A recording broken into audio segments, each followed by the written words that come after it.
Assalamu alaikum. Assalamu alaikum, Sheikh. My question actually open to both of you. Anybody can answer this.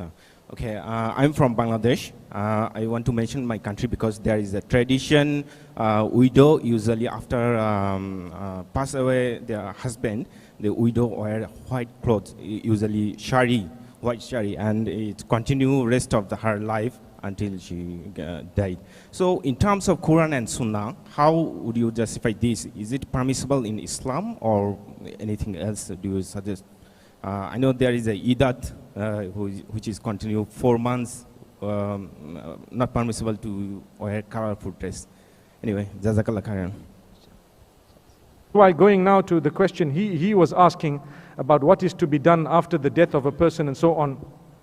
The hadith makes it so clear that the best gift you can give a person who's passed away is to dua for them, to pray for them, for forgiveness and to ask Allah subhanahu wa ta'ala to elevate their status. But shaitan comes to us and he makes us say, no, that's something very easy, man. So you need to do something more difficult.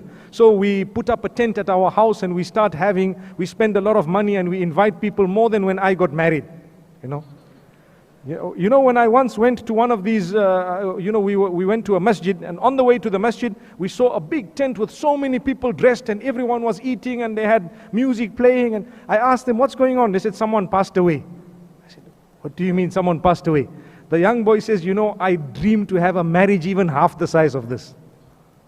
So it's just extra. These matters are not from the deen. To be able to, if you want to feed people, feed the poor to get a reward. But when I say feed the poor, I mean yourselves. A lot of us, we have this bad notion or this wrong idea, where we think, when I die, people will read the Quran for me. And I will read the Quran for other dead people.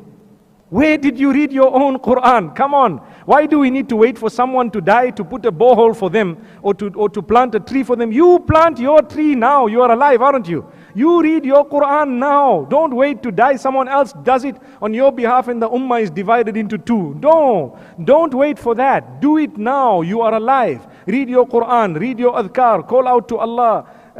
Engage in good deeds. Feed the poor and so on. May Allah subhanahu wa ta'ala help us. So there are many of these teachings. I normally have a policy. I tell people, look, I would be the first to participate in this if you show me that Abu Bakr as-Siddiq radiallahu anhu did it, or Umar ibn al-Khattab radiallahu anhu did it, or any one of the companions did it. If you can prove it to me, show it to me, I will be the first one who will participate in this type of activity. If not, consider me out of it.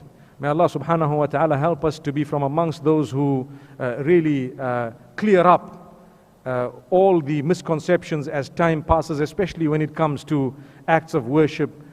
Sometimes they are not really acts of worship. They are mere matters that have been added on later, and they call it a part and parcel of Islam, and yet it is not. So, Jazakumullah khair, wallahu a'lam.